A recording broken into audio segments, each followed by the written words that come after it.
and dibs. Now, here's the other side of the Rick conversation. And I just want to say, to me, this is an unfortunate reality because I know that when he says what he says about the Draymond thing, I know it speaks to a lot of you. I get it. Move on. You're making too big of a deal about it. No, we're not. For multiple reasons. Okay? Multiple reasons. I am going to forever push back on this side. The media has concocted. Okay. The media does, like literally our job. I want everybody to understand what our job is. Our job is to wake up and have our finger on the pulse. That's it. That's it. That's our job, to put our finger on your pulse. So if you think very personal. Well, you know what I mean. Yeah, I do. I come over to people's homes while you're sleeping. You don't even know.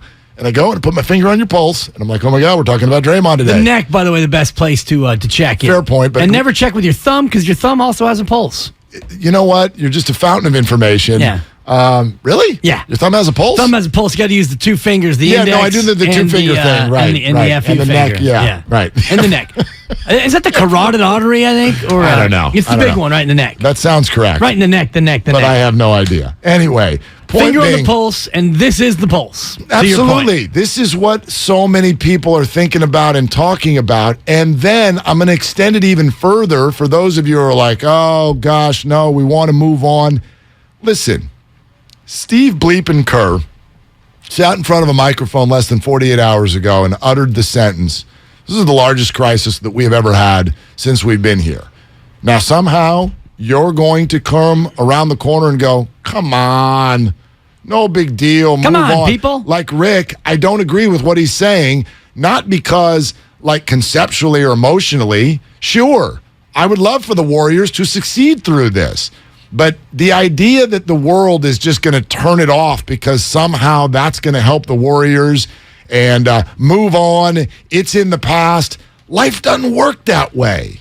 Life doesn't work that way. When you have a crisis in your home, okay, or with your family or with a friend or with a coworker or whatever comp you want to use here, just any crisis. Let's talk about gas prices. I mean, you got to move through it. Right. And the larger the crisis, the longer it takes to move through it. Even when there's closure, and I don't think that we've gotten to the point where there is closure in the minds of most. No, from Steve, in fact, it's funny that you use that word because Christy texted me yesterday a video of Steve Kerr's presser and goes, closure. Right, from Steve. Right. But we haven't heard from Jordan yet. Exactly. And I'm not saying we should. That's up to Jordan. But until we know Jordan's state of mind, and Rick said it, best thing would be if Jordan did. Well, but Jordan hasn't done that. Nor can we expect Jordan to do that. We don't know if Jordan wants to do that. And so here we are. And it is going to be something that we watch. And we are going to look at interactions between Jordan and Draymond, and I think that's completely fair. And Chris A. on YouTube puts it into great perspective, saying it's the repair phase. And I think he's right. Mm-hmm. And part of the repair phase is tomorrow night, preseason basketball, seeing Jordan and Draymond out there, ring night, having those two be out there together and watching the interactions and seeing Jordan Poole's nonverbal body language, letting you know that everything is okay. It's not forgotten and we're going to be boys again, but we're going to be able to work through this, play basketball together, and move forward.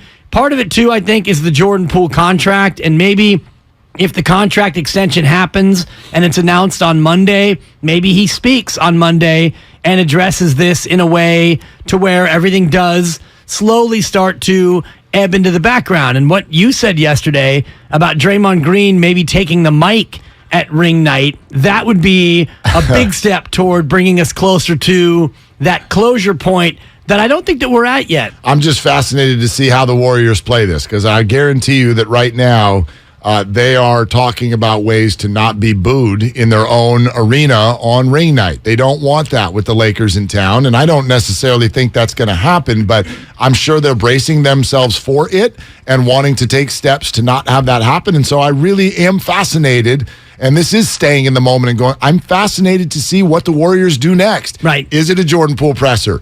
Is it Draymond Green grabbing a mic? Is it nothing? do they think that, no, we're there. We're just going to regular ring night. And time heals all wounds, as we've discussed. And, you get through things, and we've all had difficulties interpersonally in our lives. And unless it's completely a broken relationship that can't be fixed, time a lot of times helps to calm things down. You work through the issues. You get to a point where you can forgive. You may never forget, but you can certainly forgive and have a working relationship.